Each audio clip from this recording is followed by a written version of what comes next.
All right, Wayne Bettis here, the founder of the Off the Tools podcast. I just want to introduce you to our brand new sponsor, directplumbing.supplies.com.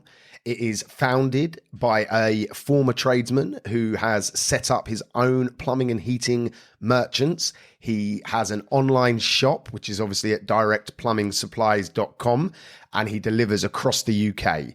So sit back, relax, and enjoy the rest of the show. Next episode of the Off the Tools podcast. Today's episode is another installment of the Wayne's World Wednesday series that we have launched on Facebook. It's a live stream every Wednesday between 8 and 9, where we have members of the community come on to and ask questions, and we discuss the problems people are facing. I do some live coaching on different subjects, and yeah, they're really valuable sessions. They last about an hour, and everybody so far that has been getting involved are loving it. I'd also like to mention a new business coaching package that I have available. It's called the No Excuses Transformation Program. If you would like to learn a little bit more about that and learn about how working with me can help your business and help you grow, then there's a link in the description to book a completely free 30-minute discovery call where we can discuss everything and get you on your path to success. Enjoy the show, everybody. It's Wednesday night, and it's Wayne's World Wednesdays. Every week I'm going to do a different intro. Why? Because I can. It's welcome to Wayne's World Wednesdays, everybody. We are here with Wayne Bettis, our leader, their influencer, our inspiration, who's not doing any talking today, but it's cool. Lots happening today. It's action-packed episode, lots to talk about. Lockdown coming. Oh, is he mute? Oh, sorry. I was just hijacking the show because I don't really get a lot of limelight. So wait, hold on. How do I unmute? Ask to unmute. I'm sitting there trying to talk, and I'm like, he's muted me. I thought, I thought you'd done it so you got your intro without me interrupting. That's what I thought you'd done.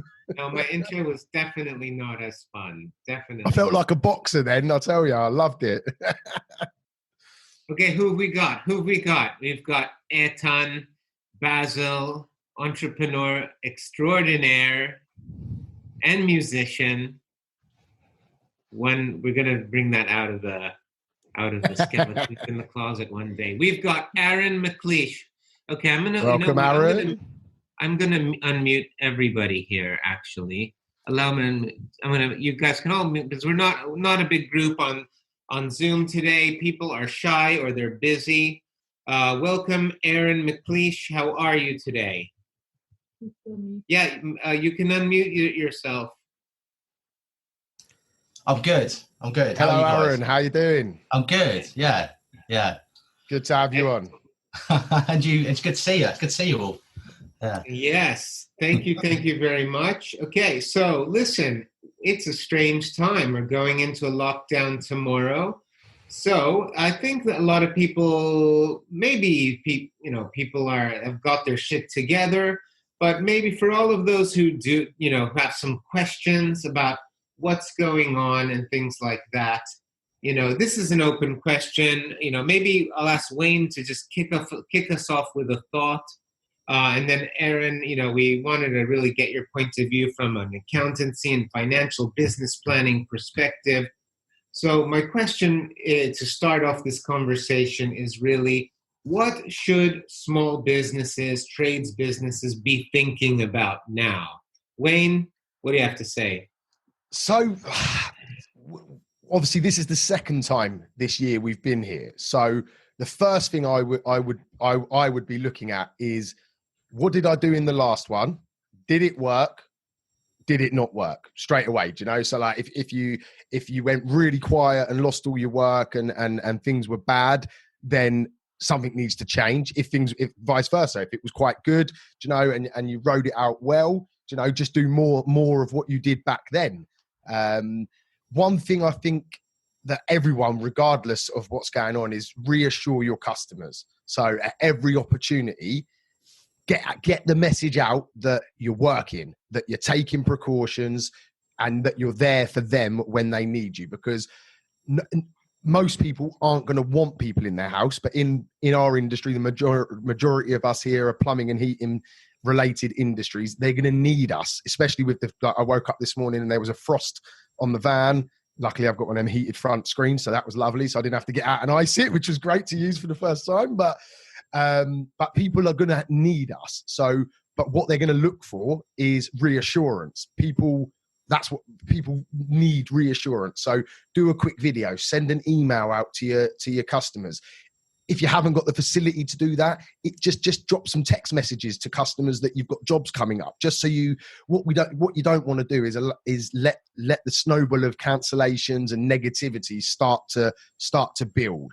You can frame this situation in two ways. You can frame it as a negative and it's going to hinder your business, it's going to make life hard, or you can frame it as a challenge and an opportunity to overcome. Because one day, whether it's in a month, whether it's in 6 months, whenever it might be, we're going to get to the other side of this, one way or another. Humans have never been made extinct yet, and I don't think this is going to be one of them situations. So we will get through it, and we want to learn from it. So you need to get out there. You need to be reassuring people, and ultimately, make people feel like you can go into their house. It really is. Like a little example, I ordered all my team visors. So they've got the headbands, like the boxing people in the corners wear. I ordered them. They're only like 20 quid off Amazon for a pack of 10. So when we turn up, it looks professional. It looks like we're taking it seriously. Whether I know there's lots of conspiracies about the agenda with all of this going on. Forget that. The customer's perception is what is going to make us make money or lose money, and that's the most important thing. So even if you don't think the precautions are necessary, your customer is going to want to see it. So yeah, just basically reassure them and get the message out that you're taking it serious. Yeah.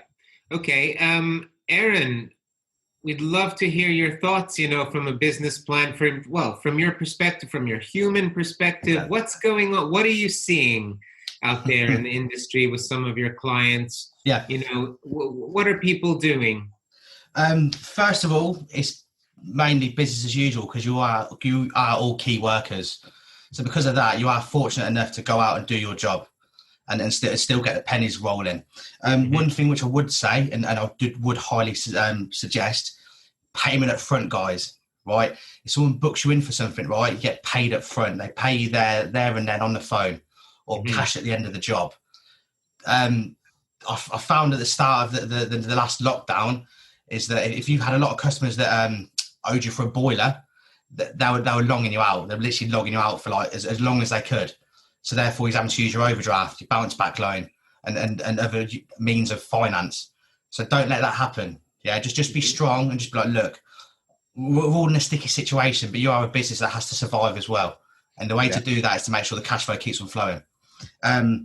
You can juggle your suppliers. Say if you've got 2 or 3 different merchants which you use, and you've got a high credit rating with one of them, you might want to use the others. And then if cash flow is going to be a problem, you can sort of like use that. So maybe rack up the credit supplies with merchants which you don't use as often, and then you leave a merchant to utilize, so it's there. Do you know what I mean? But be honest with your merchants. If you can't afford to pay them, go on a payment plan. Yeah. I mean, the ideal scenario would be, instead of 30 days end of month, try and negotiate 60 days end of month, and just explain to them, look, I'm going to have a hard month here and I need a bit of help.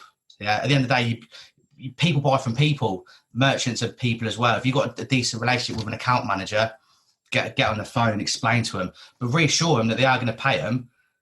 You're just waiting. Maybe you're waiting for money off customers or something like that. I agree with that, Aaron, 100%. Because so many people just bury their head in the sand when problems mount. So instead of facing it, and like you just said, people are human. They're going to understand and at the end of the day, the company want their money. So it's in their best interest to help you be able to pay that money. So definitely 100% agree with that.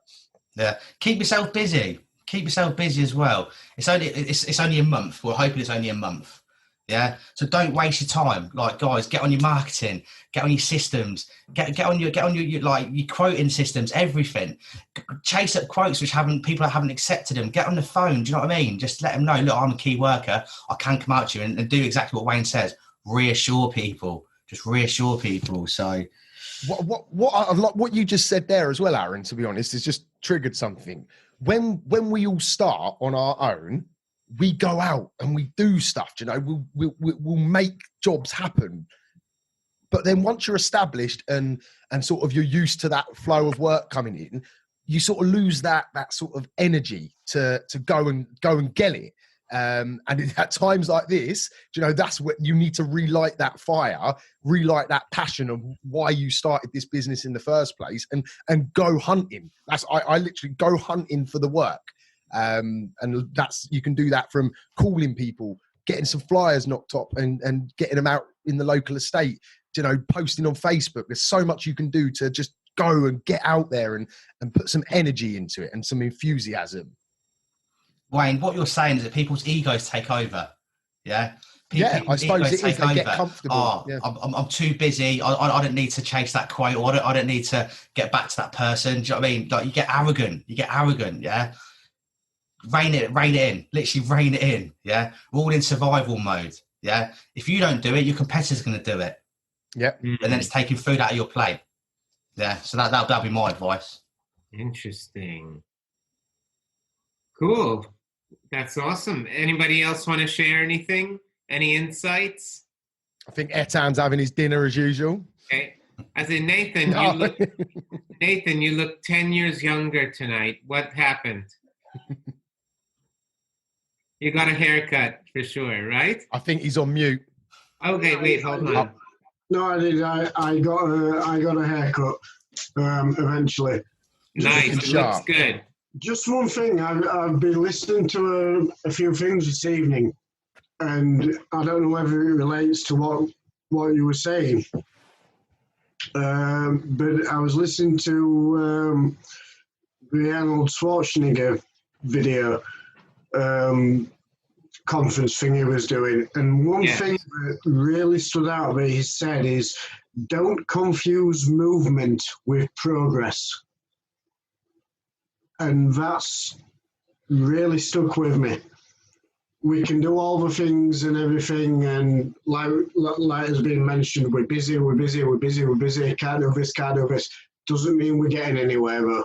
The busy fool, the killer of many, many successful people, just being busy for busy's sake. I do everything physically possible to not be busy. If I'm busy, I've fucked up, basically. I don't want to be busy. I want to be strategic. I want to be focused. If I'm busy, I don't deal with busy that well. And every now and then you sort of get into that position, and we touched on it last week. It's another alarm bell. If you're running around and you ain't got time to think and plan and stuff, you need to stop, and relax and breathe and make a plan of action and slow it down and start hitting it one by one.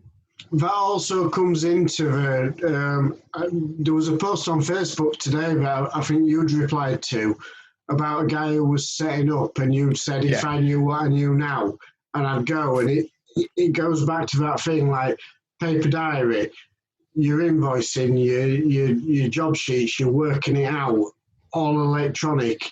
Keep it simple. And then you're not forgetting, you've got reminders on your phone or your iPad or whatever of opinion and tell you you've got to do something or you've got to be somewhere. You're invoicing, all right, some people don't have emails, but 99% of people do.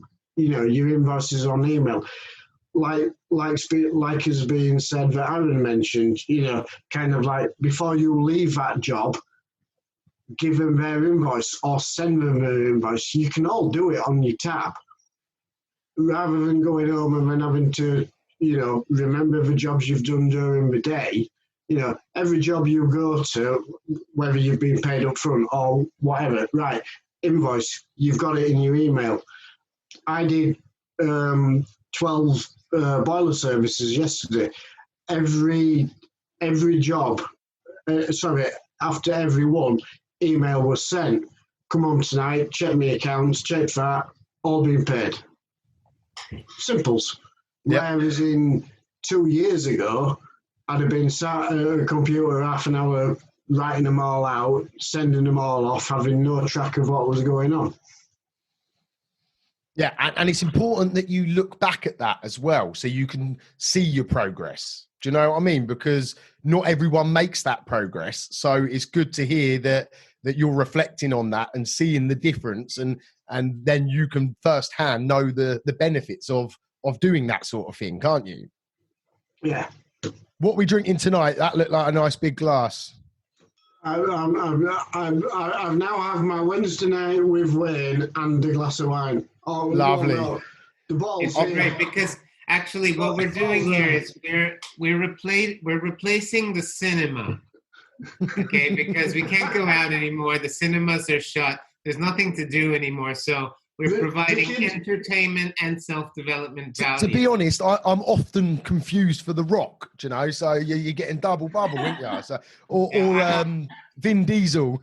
Yeah. Just not got the body or the looks. But, all I've got to do, the kids have been at football training, so I'm now running a bath as well. And I've had to turn the heating up because my dear wife likes the heating turned up at 28 degrees.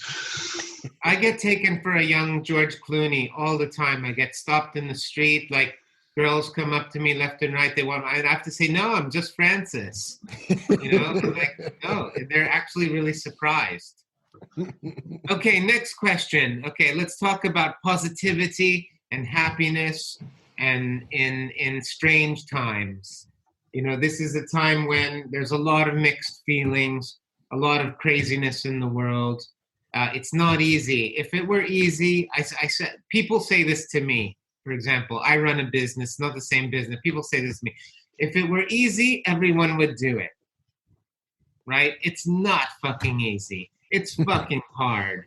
And it's the ones that have the most resilient that are going to thrive. You know, it's like, how hard can you get hit and still keep going? So I'd love Wayne to comment on resilience, pushing forward, and doing what it takes and not giving up. And then let's open it up. I'd love to hear anyone who wants to make a contribution as well. So if there's ever a time that you need it, it's now, for starters. You know, with everything that's going on, the world is just full of shit.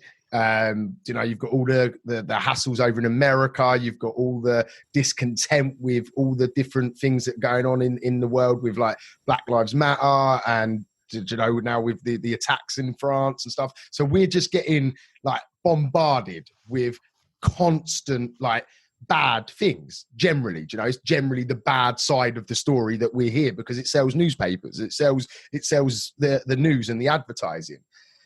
And it's a lot of fitness coaches use this phrase, you are what you eat. Yeah, I think it was Joe Wick or one of them guys that use that. You are what you eat. And you are what you consume is the better phrase. So if you're watching that, if you're consuming that, then thoughts are going to become reality in your life because that's what you're feeding your brain. We touched on this again. We touched on this last week. So it can be as simple as Nathan just said. He was watching an Arnold Schwarzenegger motivational speech. Do you know, how do you think when he's watched that, right? What's his attitude going to be like coming out of watching that? It's going to be positive. It's going to be, I can do whatever I need to do. Whereas if he watched the news for an hour, what do you think his mindset's going to be? It's going to be like, come on, get me another bottle of that red wine, man. I want to get away from this. Do you know? And it's really simple, but it comes down to habit. Our habits are so important. Like you might have noticed every live show, I've been drinking this bottle. Carolina actually recommended it to me. I think with all three of us have got one at the minute. Drink buddies. That's why we like peeing every 5 minutes. Yeah, that's his bottle. But this is a habit, right? I know that if I commit to like 30 days of of consuming this regularly, right, it will become a habitual habit. So drinking water is fundamentally like breathing. We should all be doing it. With water, a lot of people seem to neglect it and will drink fizzy drinks and stuff like that. And my point of the story, I like to waffle when it's late. So the point of the story is habits play a key part in keeping you motivated or keeping you down. Either way, there's a polar opposite to both of it. A bad habit will keep you going downwards, whereas a good habit will keep you moving forward. So you've got a good little takeaway that I'm going through some coaching with some clients at the moment on my transformation program. And one of the first things we do is look at their habits. Just simply, anyone that's wants to have a look at themselves, write down 5 bad habits. So simply, literally, just write it on a pad, 5 bad habits. Pick the worst one. What one is the worst for you right now, and find something to replace it. So for me, right now, like, it's eating shit at night. After a hard day, busy, kids, everything, I like to crack open a pack of biscuits and devour the whole lot. I go all in on anything that I do. So it's not like one Jaffa cake, it's the 2-pack, twin pack, everything gone. And obviously that's not doing me any good. So what I've decided for this little challenge to try and overcome that specific habit is, rather than give it up, well, I am giving it up, but I'm not just giving it up, I'm replacing it with something else. So the time that I would normally do it, I'd have my cup of tea about 9 o'clock at night. Instead of getting the biscuits out, I'm getting my book out. And for that 20 minutes while I'm having my tea, I'm reading my book. So at the minute, I'm reading Eddie Hearn's autobiography. Well, it's not an autobiography, sorry. It's like 12 rounds of business success or something. It's a great book. But the idea is what you take away one side, replace it with something else. So that becomes that habit, and use something productive. Don't stop eating the biscuits and start start smoking. That's not a good exchange. But find something that is good for you to replace that bad habit, and slowly. Don't try and change everything at once either. If you try and change everything about you, if you try to lose weight, gain muscle, grow your business, go on date nights every week, it's just too much. You've got to make small changes so you can build up to it. And this is the time to do it. When the world's going crazy, make the change now so you can ride out the other side further along the journey than you are now. I think for myself, I've just hired a virtual fitness coach, and I'm getting a lot of benefit from it because like gyms are closed, you can't really work out anywhere, and I wanted that sort of focus and accountability. And one of the things that I'm sort of now, I try to lose weight and I fail, and then I try again and I fail, like a lot of things. And I think that this time feels different because I've learned to be more patient. I'm now going to practice patient and think long-term about growth, business growth, personal growth. Just when you want things to happen too quickly, that's when you're more inclined to give up, because life doesn't work like that, right? You might get quick results, but you aren't going to get sustainable results as a general rule. And so, right. This conversation is open to anybody here on the Zoom call and on the Facebook chat. If you want to chat, if you have something to share, please don't hesitate. Let me know, raise your hand or unmute yourself if you can, and share your stories, because we're learning from each other here anytime. So another question that Carolina put together for us is about managing cash. How can I how can I manage cash flow better in my business? Do you want to go straight to the accountant, or do you want to hear the tradesman view first? I want to hear both, but whoever wants to interject. I'll let Aaron have the mic for a bit. I've been hogging it, so. It's Aaron. Aaron, sorry, my bad. Yeah. Cheers, Francis. Thanks, sorry, I got it wrong and many times, so sorry. Don't worry, Etan. He can say your name properly now, thanks to me. Yeah. managing cash, guys, the first thing to realise about cash is your money isn't your money, right? There's always people that need paying, yeah? The tax man, your suppliers, your employees, your subcontractors, your fuel, yeah? So the only way to manage your cash is to do cash flows, right? Project things forward, yeah? So when it comes to thinking about money, look, you need to be looking 2 months ahead every time, or 3 months ahead, because every 3 months you'll have your VAT bill. Yeah. I'm a big advocate of the profit first model. Yeah. Yes. Getting £100, split that £100 into VAT, wages, suppliers, whatever, your own money. You need to be paid first as well. One of my, I used to work for a multi-million-pound plumbing and heating business, and still work for them actually. And the boss there said to me, I get paid first. Yeah. The reason why you go to work is to get paid. Make sure you get paid first, but make sure there's enough money to split it out for everyone else. Because if you don't get paid first, you're not going to be in business for long, because you're not going to want to be in business. Yeah. So manage your cash flow effectively, pay yourself first, split up your money into your different bank accounts, clear it. Yeah, but your money is not your money. If you can get your head around that concept, you will go far. But yeah, that's my 100% agree. 100% agree. I've actually got an article going in the Installer Mag. I don't know if you guys get it, but I think it gets sent out for free to people like in the industry. And basically, I'll crunch it down. It basically says, read profit first in essence. But it was funny because I used to be a nightmare. Like when I had a fairly big business, sometimes there might be 60, 100 grand in the bank, and I'd be like, hey, let's go. I'd be buying tools, took on a shop, I'd just trigger happy, bang, bang, bang. And then it's like, oh shit, yeah, 3/4 of that or 7/8 of that wasn't actually my money. So my business went bust. I messed it all up, quite a common story in this industry. Got too big, got too brash, thought I was the king dingaling. And anyway, the lessons that I learned about that was about the money situation. And I hadn't read Profit First. I don't even know what year Profit First come out, but I implemented a very similar, more basic system where I just had a few different accounts. And when something got paid, I just quickly flicked it into the different accounts. And then obviously a few years back, I read Profit First, and it was like, shit, I'm not a weirdo. It's not just me that can't manage money. It's, it must be a bigger problem, because this is like a worldwide best-selling book. So then I sort of dived a little bit deeper into the principles of it.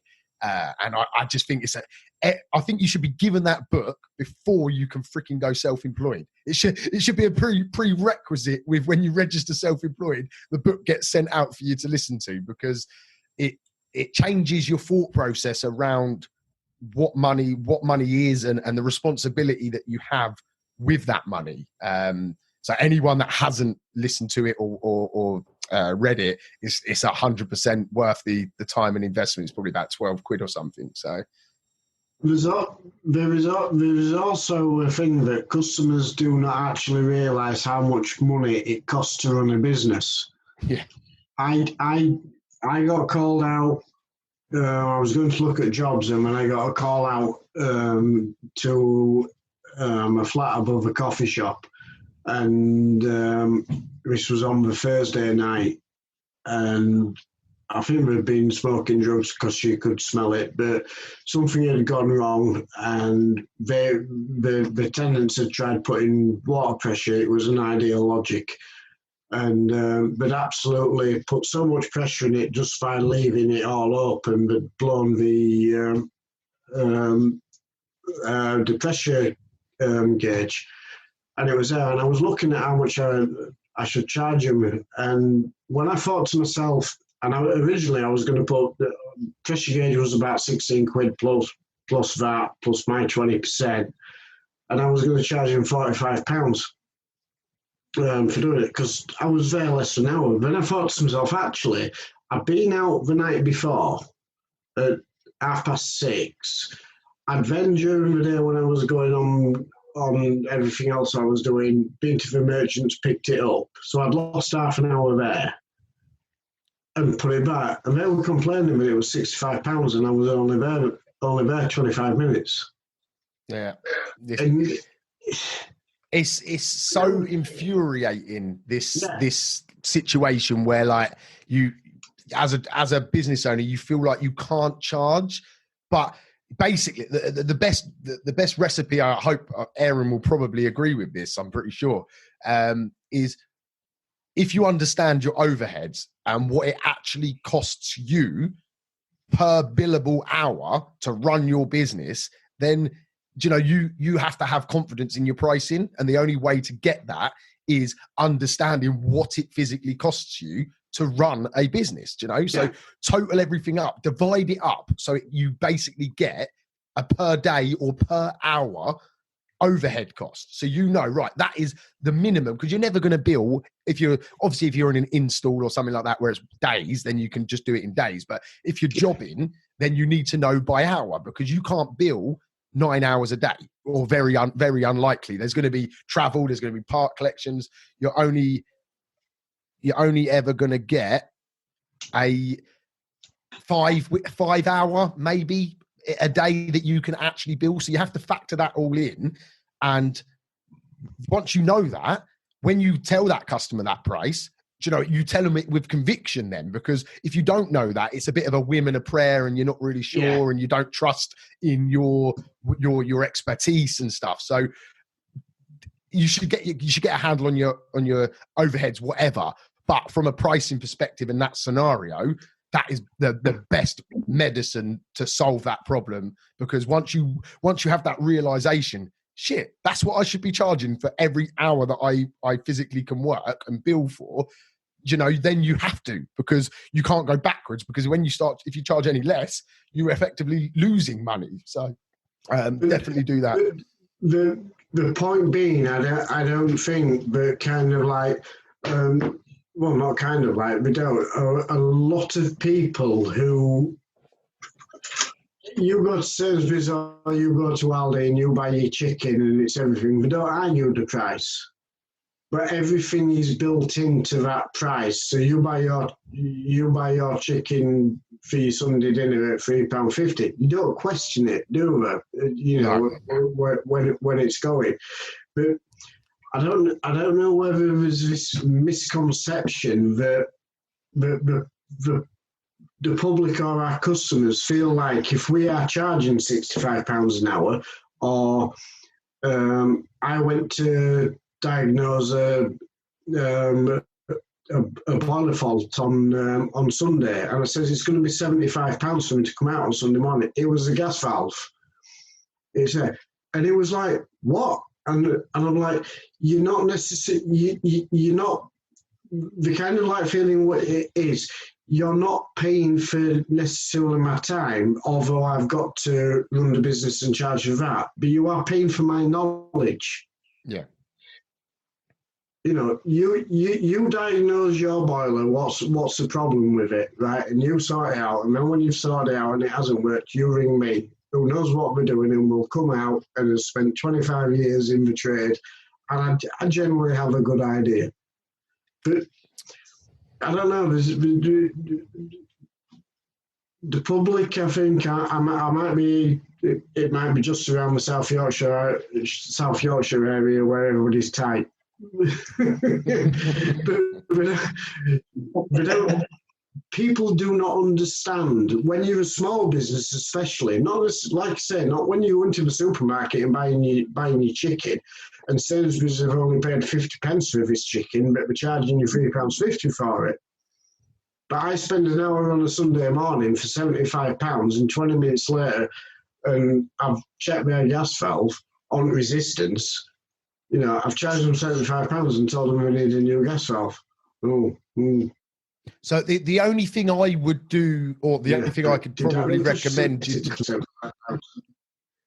is how are you explaining your fees to the customer? Oh, I think he's gone. Can you lot hear me? Okay. I think we got a grunt face stuck on the. Okay, moving swiftly on. No. Yeah, right. No, he's back. He's back. Oh, wait. I have to unmute him. Wait. we've got to put coal back on router in Barnsley. Sorry, I can't get up. my internet connection is unstable. It's a bit like me. What I was going to say is, did you explain how you charge before you went?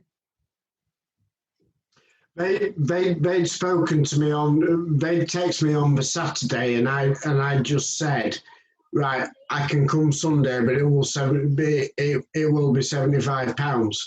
First of all, I wanted a delay in, but I didn't get one. But when I got there, but no, there was nothing in the conversation. He just said, yeah, that's fine. And then because I was only there 20 minutes, and straight away I'd got meter out and check resistance on the gas valve, because he'd had a gas safety certificate done. He's just bought the house as Lindley, has a few houses, and he'd had a gas safety certificate done by somebody else. And the gas safety certificate was, well, it wasn't worth the paper it was written on, because you couldn't test anything on the boiler. So I used to get that quite a lot, and it basically come down to me not being clear as to what they were getting for what amount of money. So we started implementing where we frame that first visit as an investigation and diagnosis. And if it's fixable within that first hour time slot, then it won't be any more labour charged. And basically, if it's not, then we'd provide you with a quote to move forward. So I would say maybe look at your terminology and the words that you're using. So the message, you've got to remember, the customers are not clued up like us. So they might not be business owners. They might not understand all of that. So it's your job to educate them as the expert as to what they're paying for. Because if it's not clear, it leads to these sort of snaggy little sort of like issues. In regards to that, whoever the gas engineer was before had said to him, you need a new pump. He'd asked me to, he'd text me and asked him, could I give him a quote on the boiler repair? And just straight away. And I replied saying, I can't give you a quote on a boiler repair because I haven't seen the boiler. I don't know what's wrong with it. They said this was on the Saturday. I did actually say to him, all right, it was done by text. There will be a £75 charge, but that is a diagnosis. Oh, right, okay. Maybe it was just an RC customer then. Well, I've got a boiler change out of it. Oh, so what are we worried about then? It worked. You got it. But it still hasn't paid me the £75. Yeah, funny how that works, isn't it? I think Airtown wants to pipe in there. Oh, you're muted. You can.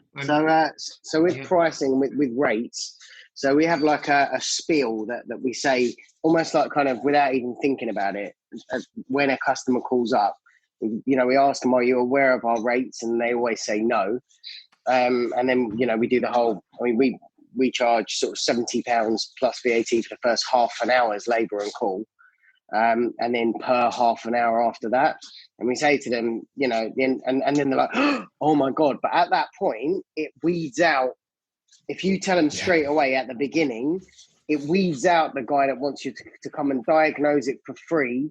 And then kind of you'll hope he slings you the work, or he wants his call out, not charged if he gives you the work, because he's doing you a favour by giving you the work, obviously, for you to go and look at his dog shit heat line boiler that he's never had serviced, like he's doing you a favour. So you have to really, you're almost going into battle, and you have to put yourself out there at the front. And when you price up your repair, the way that, so I'm really emotional. So like I'm soft as they come. So when I used to do a repair off the top of my head, if it was like an old deer, or if it was like, someone that was just, I thought was nice, I would always underprice myself. So now I've got this beast of an Excel calculator that I just put the numbers into. If I think it's going to take 2 hours, I put that in. If I think it's going to be a high risk job, I put the risk in. If I put the materials in, and then it just spits out a price, and that's the price. And I've disciplined myself not to mess with it. Like, that's the price regardless. I don't care if they're old with no legs and arms, it's the same price. Because otherwise, because I know that it costs me 45 quid an hour to get someone there to do the job. So there's no point me charging 50 quid an hour, because I'll go bust. So, you know, it's different for everyone, but I say put your terms out there early on to every customer, regardless of who they are, and reinforce it. So say it. Then if you send a booking confirmation and your price is the same across the board, put it in your booking confirmation email. And then when you're pricing stuff up, don't do it off your heart. Do it what it really is. And remember your margins on your materials. If it's a dog shit job, put extra money on it, because you'll just curse yourself afterwards. That saved me. I put that in January, and it saved me. That's a great bit of advice. I think Bex wants to say something on that. Hello, how you doing? Hello. Good evening. The pricing argument is definitely not industry specific. In my world, the same thing happens. And when I first started, I'm like, I only need £10 an hour. And so that's what I charge. When it comes to the work, you know what it is that you are worth, and you can work that out. I've actually got a calculator that works out what your hourly rate should be based on what your goal is for the year, and things like insurances, like public liability insurance, maybe X amount of money per year. Break that down into how many hours, and this calculator works out for you. So even if you're just, a one-person band, you can say, right, actually, an hour of my time just to go and stare at your face for an hour is £75, and that's the reason why. Because you have got overheads, you've got insurance, you've got to drive there, and you've got to, especially this today, I don't know what happened today, people have gone nuts, traffic's mental. If you're sitting in traffic for half an hour to get somewhere that's 5 minutes away, that needs to be taken into account. So yeah, I mean, I've had arguments with people in the VA world to go, actually, I'm not going to justify my prices to you, because from my perspective, you don't have to pay me national insurance, you don't have to pay my tax, you don't have to provide me a computer. I have to do all of that, which is why I charge what I charge, plus the expertise and the knowledge that I've built up over years.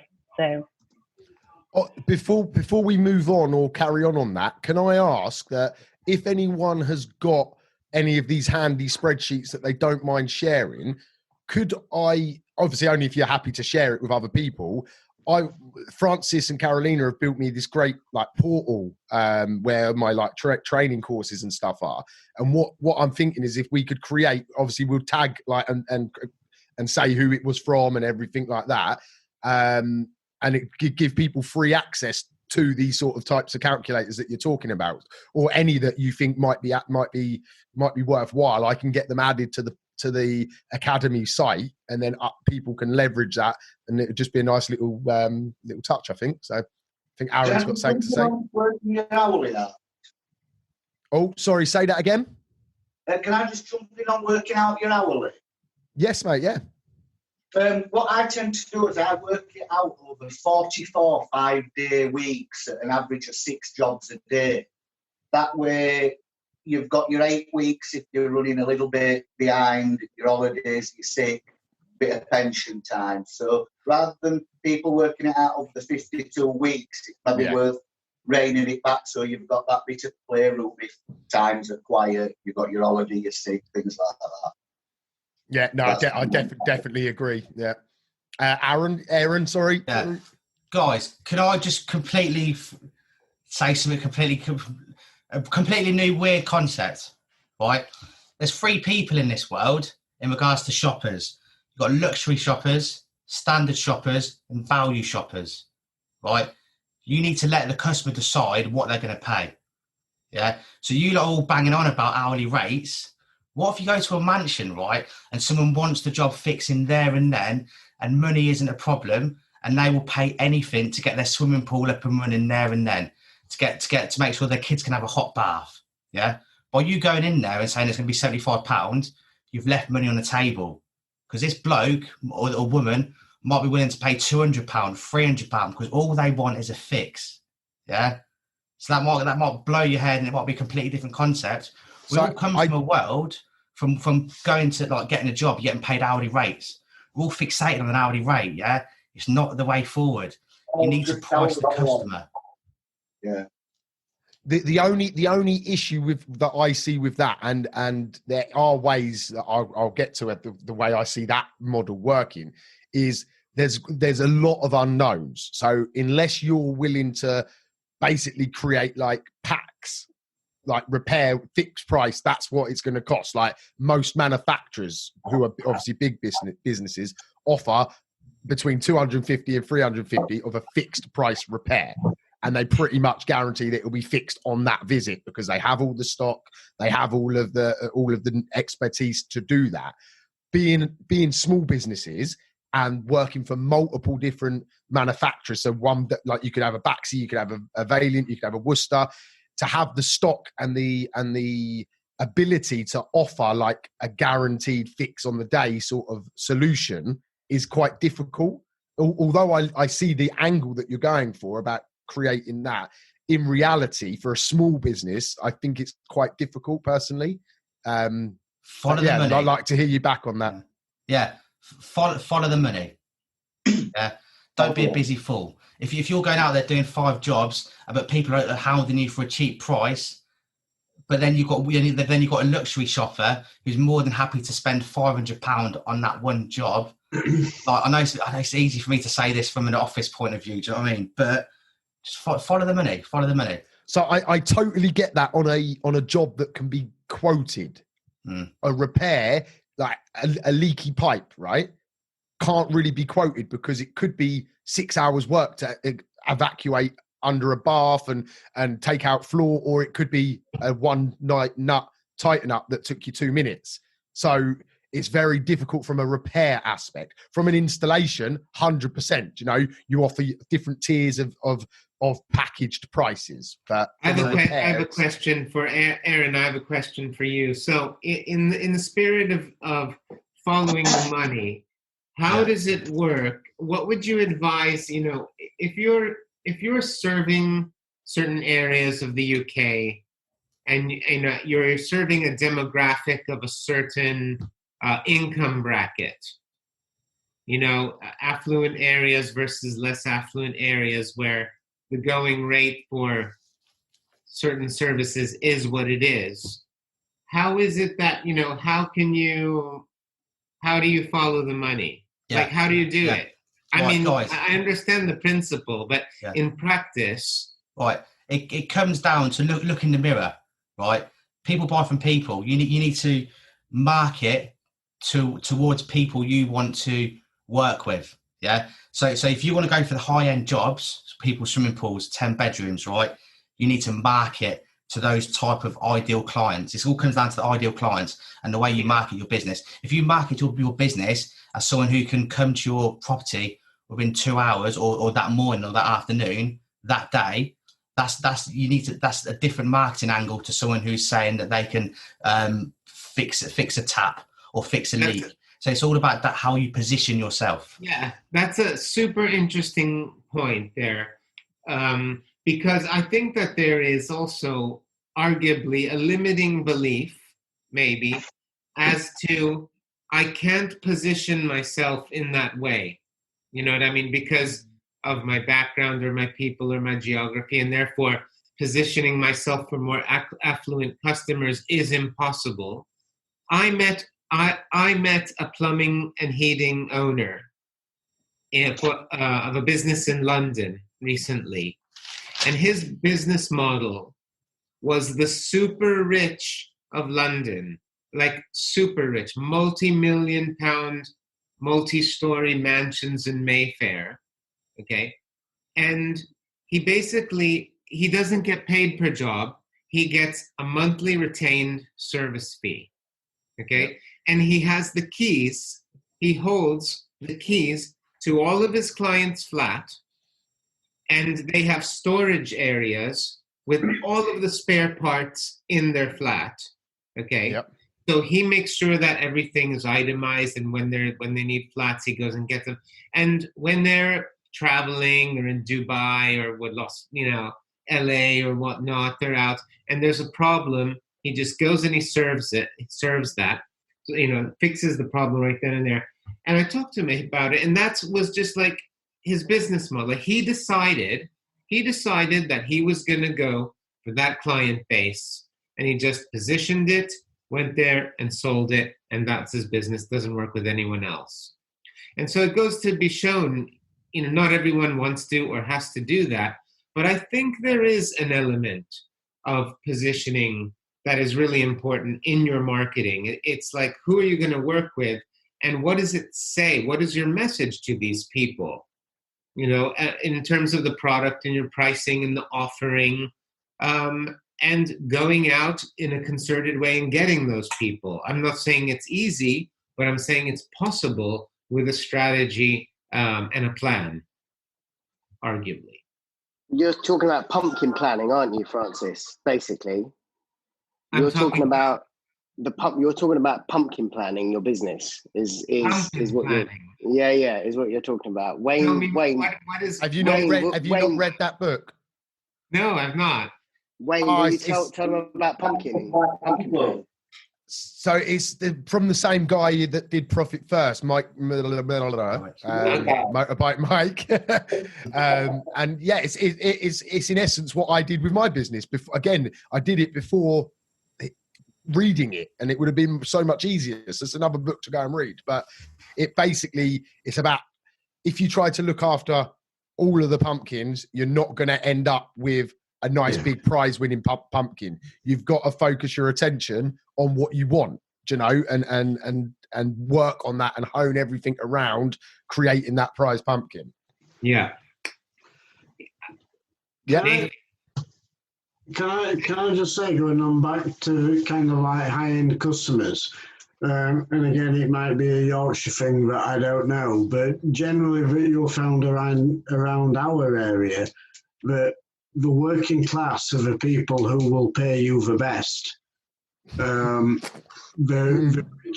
Interesting. 100%. The more they will hammer you down, and the more they will keep. I have three people on who I do work for. Sorry, 4 people who 2 of them are very much. They've got a lot of houses. 2 of them have quite a big business. If you've got a Ford RS, check out Puma Speed. But he's the most tightest bloke you could ever find. And it's fair, and will hammer you and hammer you and hammer you. But generally around here, for your boiler services or your breakdowns or whatever, they're just so glad that you turn up and you're there. And it's not ripping them off.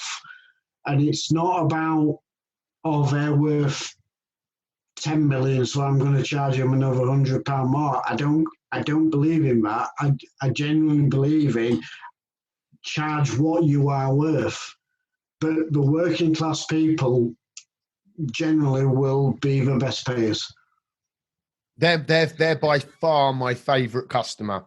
Yeah, 100%. I get the least hassle, the best margin. They're definitely my preferred. If I narrow it down, like even better, it's a working class single lady that's over 35. They love me. I don't know why. Is that your fantasy? No. Genuinely, I could sell boilers to them all day long. Day long. Whoa. Literally just named me, literally, as single class working woman over the age of 30. Let's just go with that. I love gas heating. Say that again? I put on a tagline on my Facebook and it said, I love gas heating, and my friend obviously reread it a different way. Yes, I can imagine how he read that one. So, ladies, don't try and work it out. Leave it, all right? I think, guys and girls, I'd love to call out Stephen. Stephen, how are you today? You're always the silent one. We're all talking.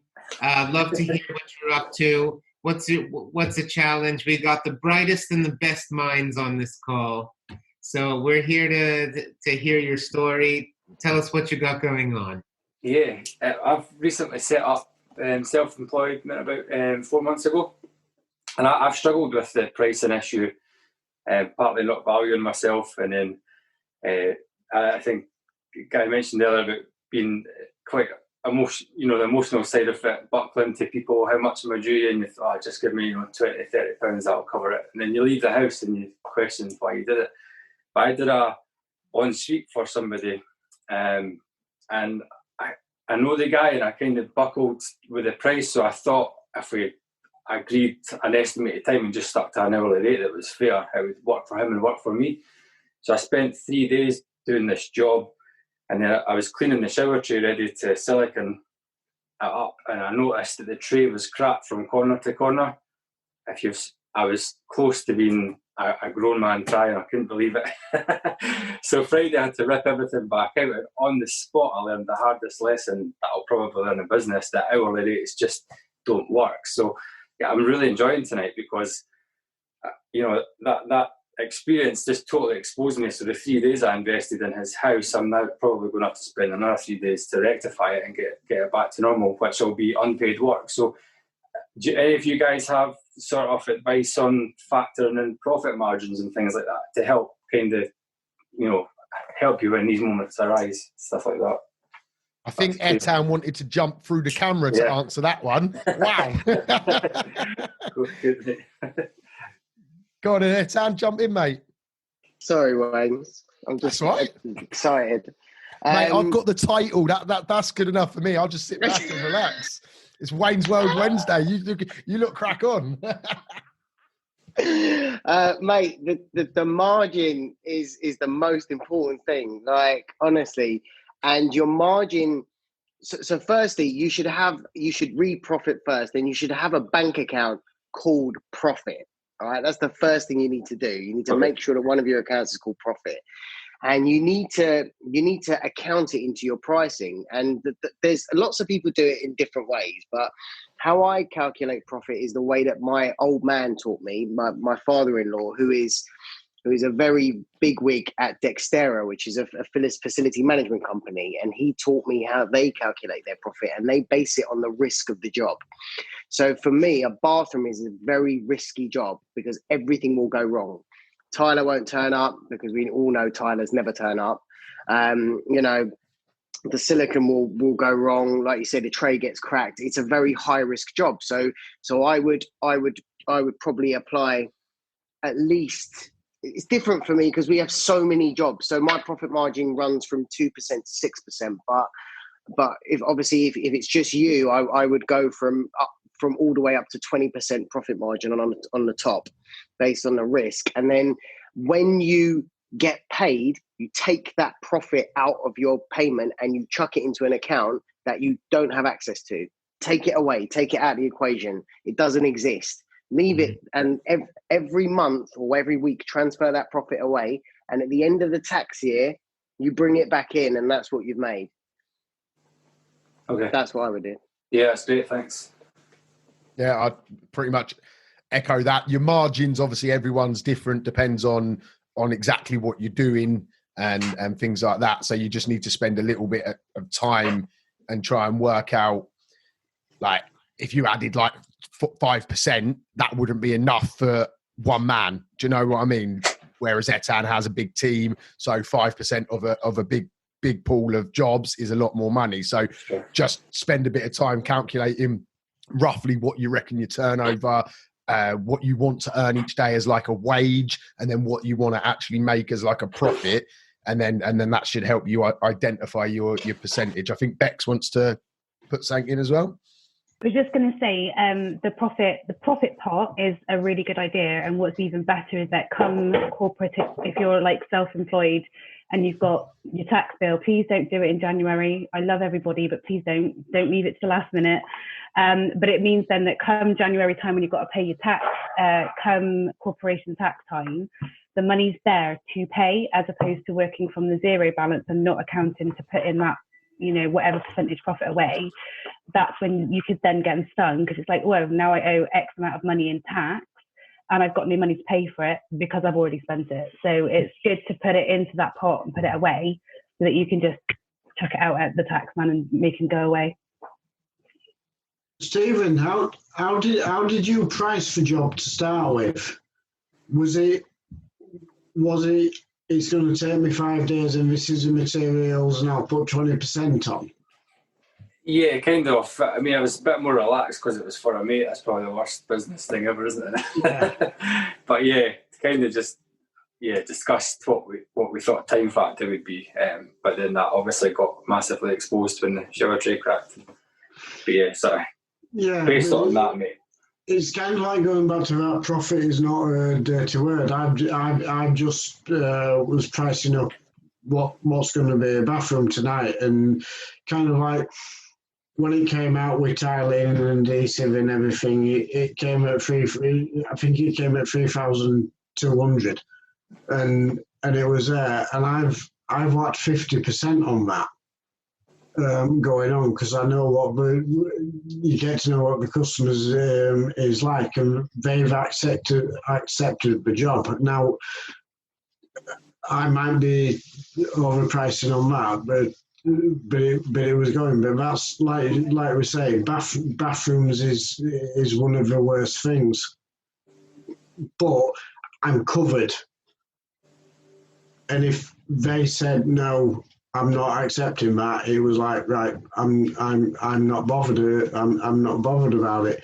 But a little bit comes back to it about what's been mentioned before about that narrowing the margin, and that if you're the plumber who can do everything, whether it's a bathroom, a leaking toilet, a central heating system, changing a radiator, changing the start or whatever, is it worth, which is something that I'm looking at, then concentrating down in that market as a new startup, whether it's saying what am I concentrating on, what am I good at, is it the bathrooms or is it boilers, where do I head my marketing to, where is my most profitable? I've found over the years, and I'm as guilty as any of being that one plumber for everybody. Bathrooms, I don't really make money on. And it's hassle. Yeah. Okie dokie. I just want to say one last thing on that quickly. Learn the lesson. It's like, do you know what I mean? Like, don't waste that lesson. You know now, so the next time you're in that position where your mate wants the favour, rethink about how you felt and the money you've lost or the time, whichever it works out to be, and make sure that it doesn't happen again. And then it's not wasted. Then it's not a wasted effort then. Quick poll for everybody on this call. Who here has learned a very, very, very expensive lesson in their life? Raise their hand. I've learned that Chris likes gas. What was it? I love gas heating. Gas heating. I nearly slipped there, didn't I? Stephen, I think it's like join the club. Sometimes it's actually worth paying that money, in a sense that you learn so much, you grow so much, things get so much better for you. Yeah. That if you don't go through that shit, you won't grow. And unfortunately, it's like, learned it, got burned, won't happen again. Absolutely, yeah. So this is like a mastermind. I love doing this, and I want to say thank you so much for Wayne Bettes, who created this community, but also is very generous in access to the community, because he's given us a platform and he gives you a platform to basically try and help people and provide, give some value, right? And I wish more people would join us on these calls, because you guys, we're all really lucky because we have here successful business owners, okay, running £1 million businesses that we can all learn from. We have yours truly, marketer extraordinaire with Carolina, my wife and partner. Aaron, who's an accountant working with trades businesses and he's in the thick of the accounts and advising people on how to grow their businesses. And Bex is in the virtual assistant services, so with software tools and project management. And so like all of the skills are here on this call. So I say, everybody, bring your challenges.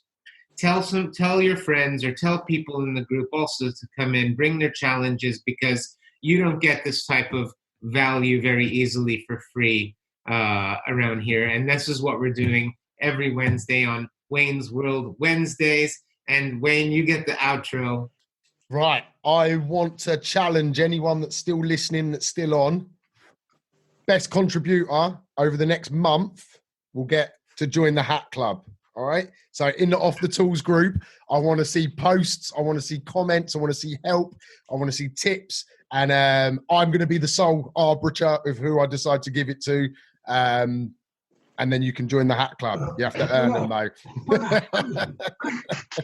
Okay, guys. There's a little challenge for you. Be locked down. And see you later. We'll see you again next week, guys. See you later. I really hope you enjoyed the show. I just wanted to pull it out there for anyone listening that I offer business coaching, but also life coaching.